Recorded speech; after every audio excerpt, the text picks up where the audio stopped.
নমস্কার প্রিয় দর্শক, আমি নয়ন। আপনারা দেখছেন নয়ন বাংলা ইউটিউব চ্যানেল। দর্শক, ভারতবর্ষের বিভিন্ন পৌরাণিক ধর্মগ্রন্থে বলছে যে অহম নিজ পরবেতি বিকল্প ভ্রান্ত চেতসাম পুনস্থুদার চিন্তানাম বসু ধৈব কুটুম্বকম।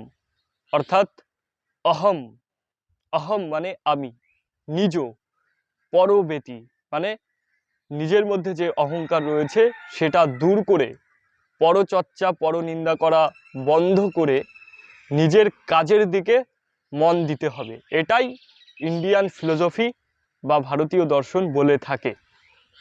তো এই শ্লোকটি ভারতবর্ষের যে গণতন্ত্র, এই গণতন্ত্রকে সমর্থন করে। অর্থাৎ এই শ্লোকটি মানুষের গণতান্ত্রিক অধিকারকে সমর্থন করে এবং এই শ্লোকটি মানুষকে একজন ভালো মন মানসিকতা তৈরি করতে শেখায়।